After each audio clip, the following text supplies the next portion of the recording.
Welcome to chess, ladies and gentlemen. All right, man, I appreciate everybody very much for stopping by. Have you ever wondered, how do I get better at chess? How do I study chess openings? Like, where am I supposed to start at? What am I supposed to do, right? You know, like, how am I supposed to effectively study chess openings? Have you ever thought about that? Okay, cool. If you have, you are not alone. Everybody at one point in time or another has thought of that. I watched this video on YouTube the other day, and I started kind of going back and forth with somebody, and they were asking me all these questions about how you get better. And I was like, you know, I kind of know how to do that, right? So I was like, man, why don't I make a little video series like opening, middle game, end game type stuff? So I was like, hey, man, let me throw something together.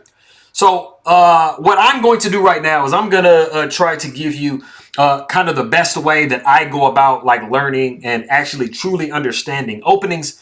And it is not what I think a lot of people might think it is.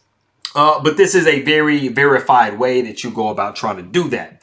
Okay, so the first thing, obviously, that you do is you choose an opening, right? So you just kind of sit there and think, okay, well, what do I want to play? Usually people are going to say, hey, man, play E4, play D4. They're going to give you some reason as to why they play whatever they play. What I'm going to tell you is this. Out of the 20 initial moves that you can play in a chess game, basically about 17 of them are playable. The only 3 that I will really caution you away from, especially if you're like a beginner player, do not play these openings at all, would be, let me pull my thing up here because I didn't have it up. Bam. All right. So, the first move is knight to h3. Now, I'm not saying that you can't win some games, right? That you can't get into a playable position after this, because Magnus Carlsen does it all the time, but he's Magnus, right? Anyway, the reason that I don't suggest this move is that it's unprincipled. It is not, it doesn't follow any type of opening principles. I mean, this knight really wants to be on f3. So that is one of the ones. And basically, knight to h3 and also knight to a3 as well. Go back on that, knight to a3 as well. They're really redirecting moves. They're kind of moves that you want to do because you're trying to move those knights into the center of the board, or you're maybe trying to go back to c2, f2 type deal. So they possibly are going to be part of more major openings, so you probably want to spend more time looking at a major opening. The last one is g4. This is just a really lost opening. You can be like Hikaru Nakamura and play and be like, yeah, man, I'm going to win. And I mean, you might catch some people out of there at a prep on this. Some people have literally devoted their entire lives to studying these type of trash openings. So they're just going to demolish you and ask you why you're playing chess. So those are the ones that I wouldn't suggest. But pretty much any of the other 17 moves, with the exception of maybe a4, h4, those are going to kind of be, you know, they're not really serving as much of a purpose, and you're going to learn and gain understanding of like why those moves are actually played if you just play major openings. So that is what I will say. So if I was to give you advice, it would be either d4, e4, c4, knight to f3. You can even go g3, b3. Those would be pretty much like the biggest opening moves that I would suggest you start to learn. They have principle understanding behind it. They make a lot of sense, stuff like that. So that would be the first thing that I would do. The second thing is, people hear all the time, you're like, hey, man, you know what I'm saying? How am I supposed to learn openings? Understand, don't just memorize. But I think a majority of people, if you're anything like pretty much everybody in chess, you're going to be trying to understand, like, I mean, what does it even mean? Like, how am I supposed to understand it instead of just memorizing, right? Like, can I just memorize it and like win the day? You actually absolutely cannot. You cannot just memorize because there are too many infinite variations to learn. And then, of course, you know, you have people that, you know, you'll play a game, you'll play e4, d4, somebody will go like knight f6, and you'll play like another move, and they'll go back to g8, and you're like, how am I supposed to know what to do about that? Exactly. That's why it is much better to understand and to learn positional play, because then when people do that dumb stuff, you can literally just wipe them off the board, and it's not even funny. So one of the main things that I do personally, I'll go ahead and go over here to bring up Elite Chess. It's going to block me out, so just kind of be hearing me. But this is the tool that I use when I'm studying openings. It's kind of small. I get it. I'm sorry. But it gives you a lot. So basically what it does is it kind of gives you kind of how everything has been played. Like, so you see here, you know, there's 3 billion games. So E4 has 3 billion games in the Elite Chess database, which basically covers pretty much like all tournament games, all games between any people, any level, stuff like that. So they have like ways you can You know, you can kind of get in here and like, you know, do it by rating and all this other stuff and stuff like that. But this is a really great tool that you can use. So you can kind of decide, you know, kind of what you want to do. As you guys see, you know, you kind of have like E4, D4, Knight F3. Like pretty much the ones that I mentioned are going to be by far the strong played moves. So if you want like the biggest advantage possible, you're going to pretty much choose one of those four. But that's not to say that the other 14, 15 that I mentioned also are not playable as well.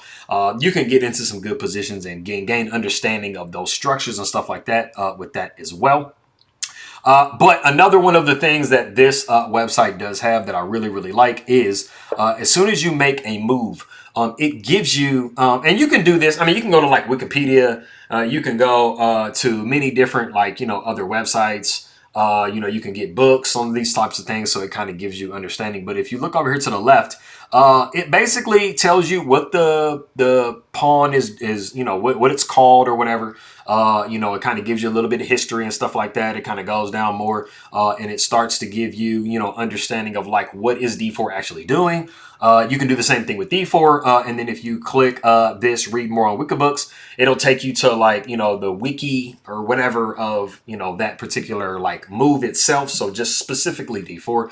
And it'll start to tell you like, okay, what are you accomplishing by this move? And then as you systematically go through each different move in the opening, so, you know, you might get into like a Queen's Gambit declined or something like that or whatever. And you'll have something, let's say like this, you're trying to avoid the Nimzo Indian or something like that. It'll say, okay, you got the Queen's Gambit decline. Like, you know, it's giving you all this information as to like what it is you're actually doing and stuff like that. So one of the more important things that you want to be doing as far as doing openings is you want to really understand, you know, I'll go ahead and get this out of my face here so that you can see me. Okay, cool.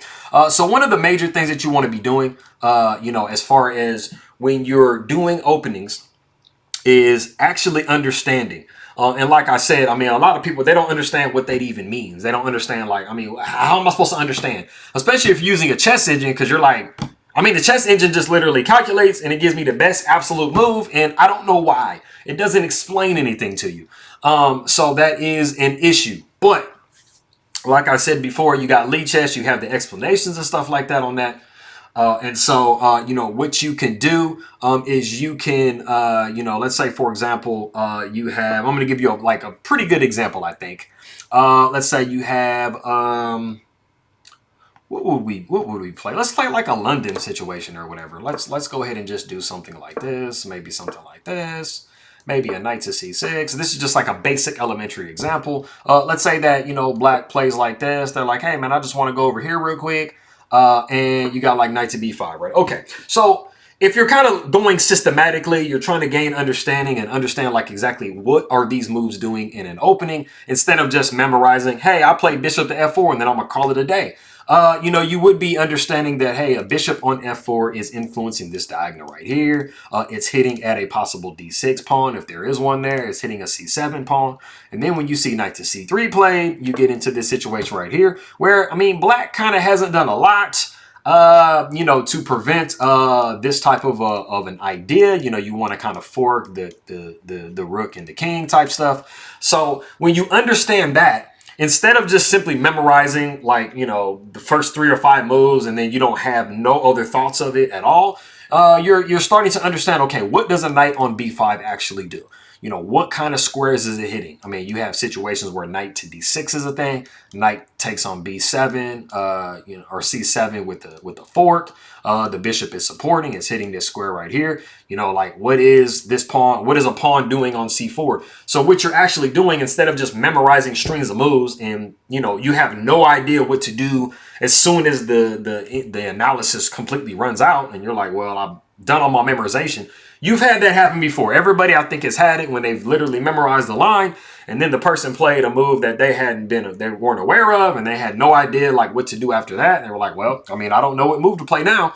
And so you get in those positions. So when you start to actually understand each individual move, like what does D4 do when it lands on the board?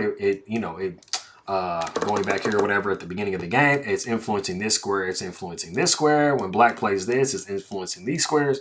When you think of it more systematically like that, you get into a situation where you start to critically think every single move that you make, every single move that your opponent makes, what are they wanting to do? If you ask one question to yourself when you're playing your opponent, what are they trying to do with their last move? A majority of the time, you're going to get a good answer.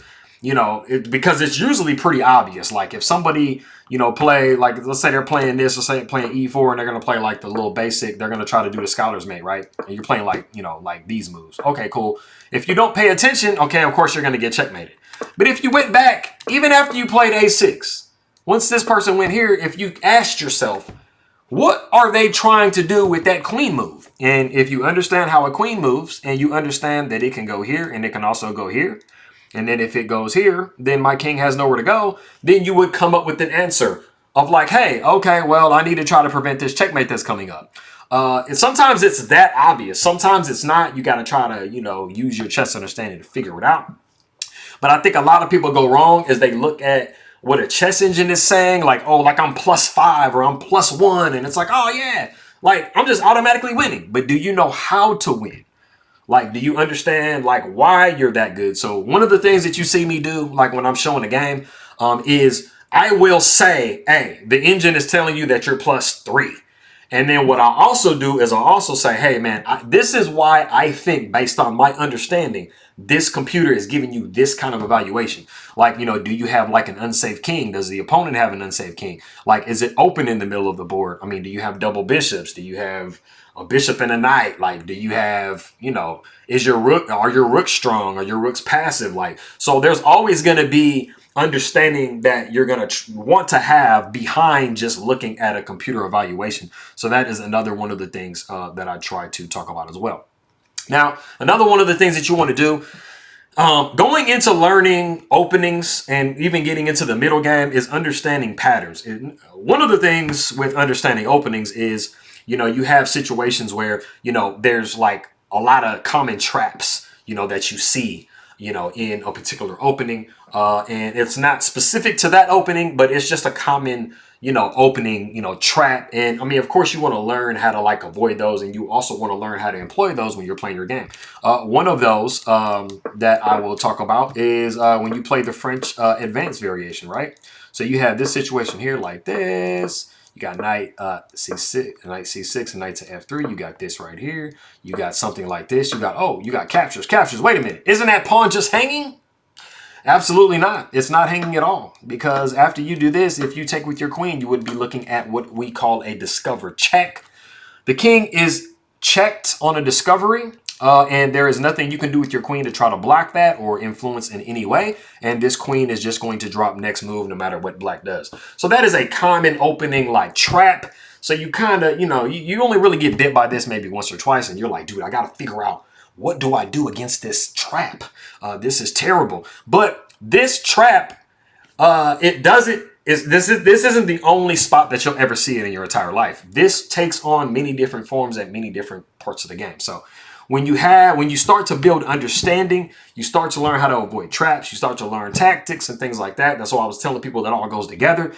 You will be able to start to understand and apply those to different aspects of the game. So there's not usually something that you learn in one part of the game that isn't applicable in other areas. But like I said, if you just memorize straight and you're like, e4, e5, knight f3, knight c6, bishop b5, a6, bishop takes c6, bam, I know what to do now in the future when I see a6. Okay, kind of, but you kind of want to understand what all of that is doing so that you can apply it on a more broader term. So what I would suggest also is going over like GM games, also going over, you can actually, once you decide what opening you want to play, you can say, hey man, you know what, like I'm going to play d4. So you can say, hey man, a lot of the different positions that you might get into as far as d4 is concerned, Queen's Gambit stuff, the Benoni type stuff, King's Indian type things, you can start to put those in and you can really let the engine play itself. If you let the engine play itself, what you'll be able to do from that is you'll be able to start looking at the moves and you'll be able to start understanding, okay, white went here. Okay, black went here. Okay, what is white trying to push for? What is black trying to push for? And then after you see enough games in a certain type of an opening, you'll start to recognize patterns. You'll start to understand kind of where pieces are best placed, the certain kind of thematic ideas in openings. So like, I mean, taking this, for example, of course, after you see this right here, you're going to be looking at queen taking, and then you can take here out of spite, but it doesn't matter because you're down a lot of material. But when you play, French structures, a lot of the times, might have a situation like this or something like that. You a lot of the times will see, an F6 being played, and this is just a thematic pawn break that you see like in a French. You also see, when you play like D4 type stuff, you'll see stuff like this. So let's say right here, you'll have maybe like a tirage situation. And this is one of the common things that you do to try to break down white structure in the middle. You see white and black pretty much did the same thing.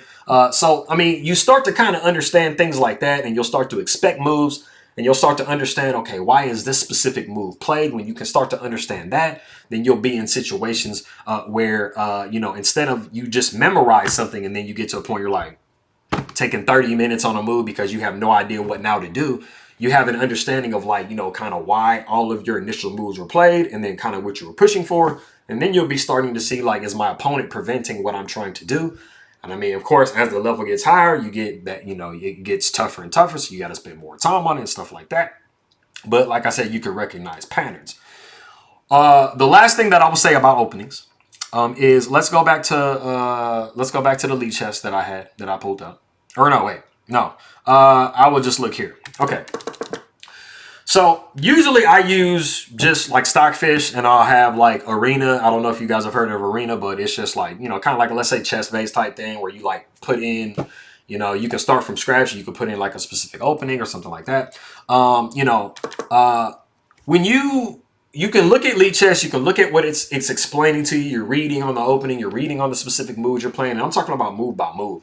So it's like you play E4. Completely 100%, what is E4 doing?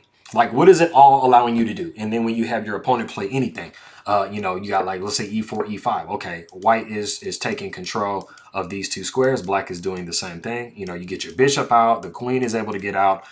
So, same thing for black type situation. So, I mean, you start to understand like, what it's allowing you to do in your position. And it doesn't just, it's not just a move. But one of the things you can do when you are like looking up openings, when you're using a chess engine, something that I like to do, and I do it a lot when I do my analysis videos, because it just really illustrates a point very, very extremely. So let's say, for example, you have this position, you got white going knight to F3, right? And then you have, let's say black going here. Let's just take the Ruy Lopez, for example, right? And you're wanting to understand, okay, like why is A6 played? Like why is this situation? Like what are we doing here? And let's say, for example, you just take like, let's say you take like one of the weirdest moves in the position and you play like, let's say H5 or something like that. You got white getting into castling, and you play like another weird move or something like that. Okay, you play something like this. Okay, cool. So what this allows you to do, like when you pretty much choose kind of like, the most like outer space like moves that don't have anything to do with the position, what you're allowing yourself to be able to do is start to understand kind of like why these specific moves are played. So why was A6 played? Why is it so important to get this bishop like kind of out of dodge? Why don't you want it affecting this knight? Because now you have a situation where you take right here, you take right here, and then now you can take right here. And that's why it was important for you to get your king out of the middle of the board, because, you do have situations where the queen can come down here and threaten both of these if your king is still stuck on E1. But since it is not stuck on E1, and this is just kind of an idea, this is what I use all the time, because sometimes I'll get in positions and I'll be like, man, like why? I don't understand why this move is being played. You know what I'm saying? Like I'm trying to understand like what's the idea behind this move. And of course, the computer is going to spit out the best moves every single time, and sometimes you're not going to be able to understand. So you got to kind of put these what I call like dummy moves in, so that you can basically play the worst possible way, and then that way you'll be able to get, an understanding of like what was, what was the computer wanting to do if given the chance. Because like I said, of course, if you're playing the computer against the computer is never going to give itself a chance to like play that idea through. It's like, oh, I'm never going to, because it's going to play the best moves. So when you play this, like I said, This will give you, you know, an understanding of like, okay, you know, why is knight to f3 played? Knight to f3 is played because it's hitting the e5 pawn. Okay, so then why is knight c6 played? Knight c6 is played specifically to protect the e5 pawn. And then why is bishop to b5 played? Bishop to b5 is played specifically to undermine the protection of this pawn.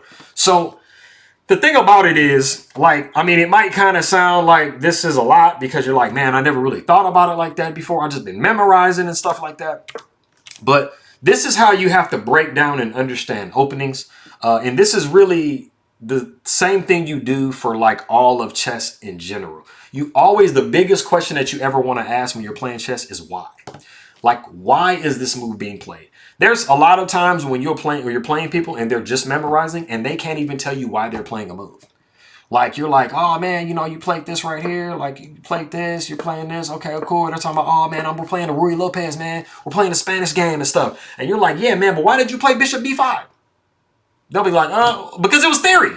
Like, they'll tell you that because it's theory. But then you're like, oh, no, why did you play the move?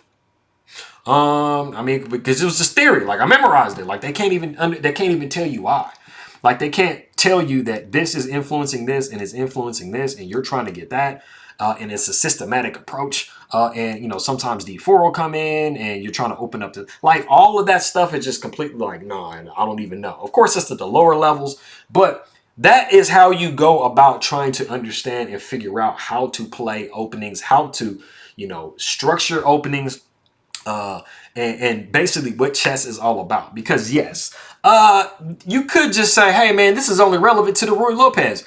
But how many times have you played a chess game where you have been attacking a specific point and there is a piece defending that point and you want to try to get rid of it? Okay, so I mean, it might not be this exact position, this exact series of moves, but I mean, it's basically just undermining the protection of a piece.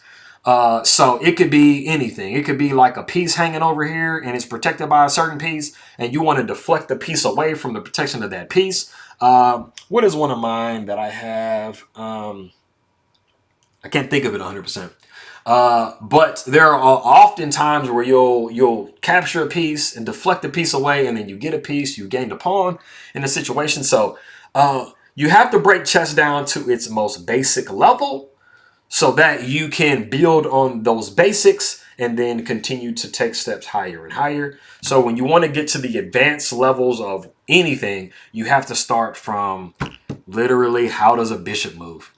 Like, how does a queen move? How does a knight move?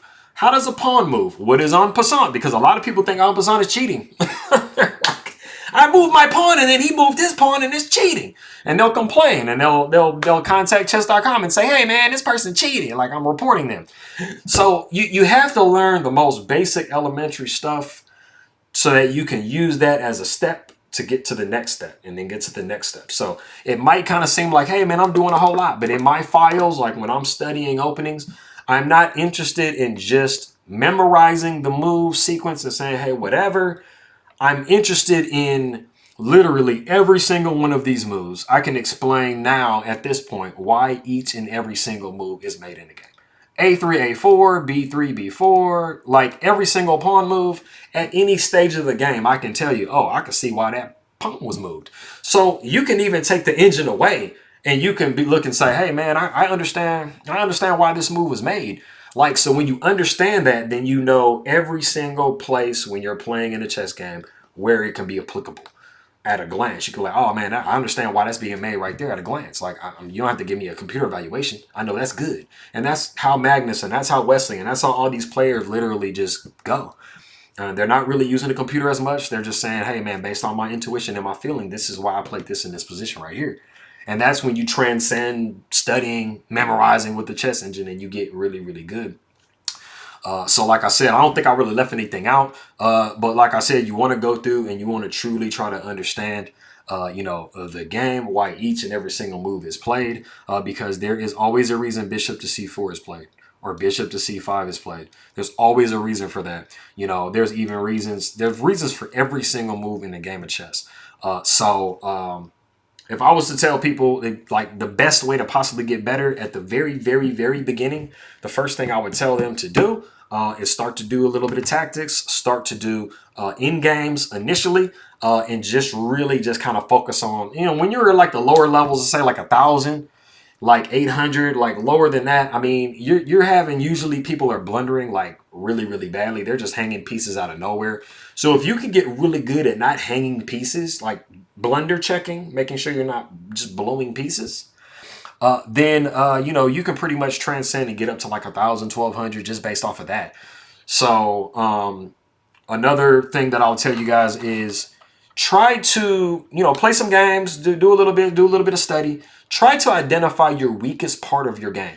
Is it openings? Is it middle games? Is it end games? Do you feel like you're playing openings and middle games great, and then you just get demolished in the end game every single time? Okay, probably it's time to start focusing on the end game a little bit.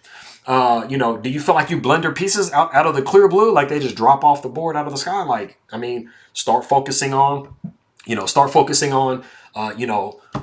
not blundering pieces. I mean, you have to break down your thinking and start to think different. I mean, I literally have rules written down every single time I'm playing a chess game. It's like, okay, why did the opponent make their last move? Okay, do I have any pieces hanging in the position? Does my opponent have any pieces hanging in the position? Sometimes it's that simple. And you have these players that are like so gigantically great. They do that, but they do it instantly because they've trained it. And you have to be working on this stuff over and over again. You're not going to sit there and, I don't know anybody on earth who's literally played through one variation, 15 moves, and they just memorize it and move on.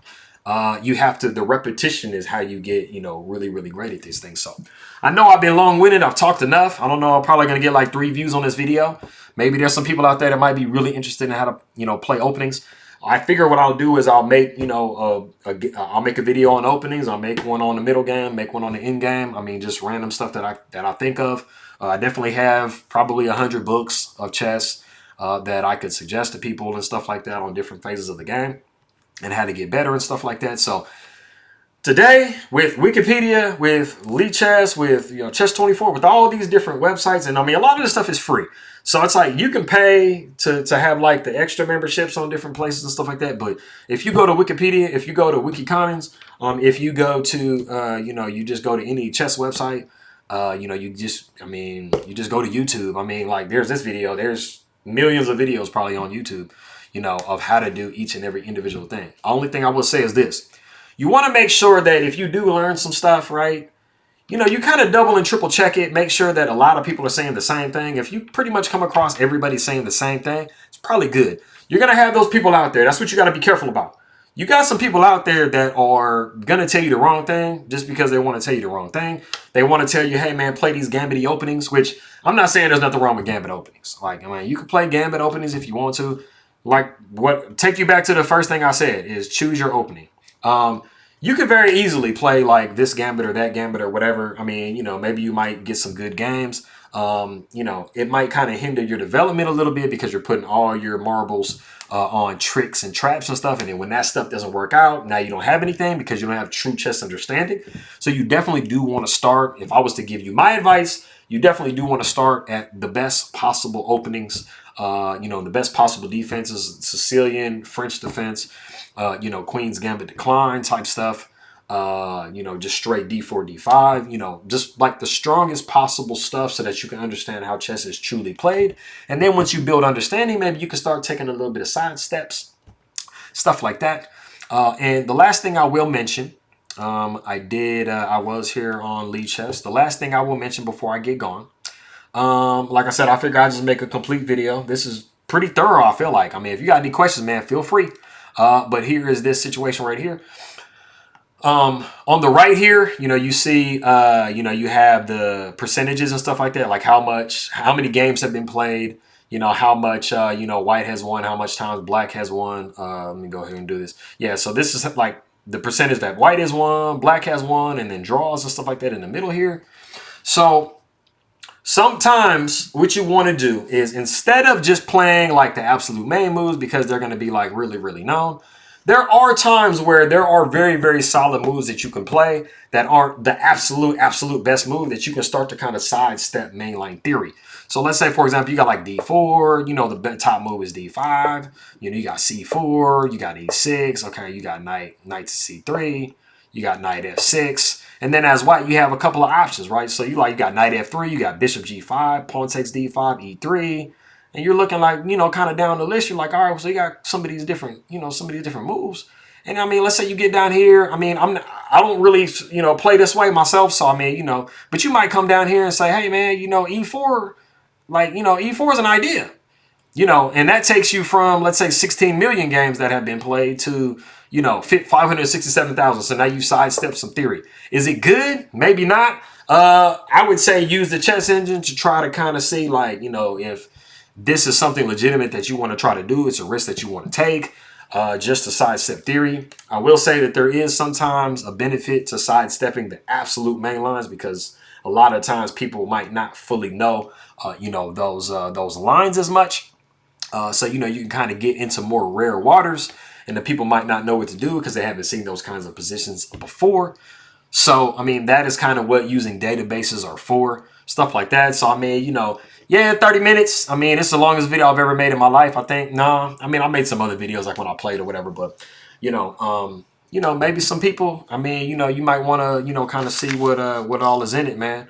I mean, I think I pretty much touched everything. I mean, it would take probably 2 years to, a 2-year video for me to touch on everything as far as like the intricacies of everything that you are looking into as far as chess openings are concerned. But I think I touched enough of it to give people a good start. If you're pretty much kind of stuck and you're like, man, I don't really know what I'm doing. I don't know how to, kind of get into the different level that I want to get into. So maybe this will help some folk out, give them some better understanding. But like I said, do not just memorize. Try to understand as best you can. There's a lot of resources out there and stuff like that. So, yeah, man, I appreciate everybody very much for stopping by. Maraming salamat sa king makaibigan po sa nanonood ng king my video. So all of my people coming from the Philippines, mabuting pagbati. Thank you very much, and I'm going to see you guys next time.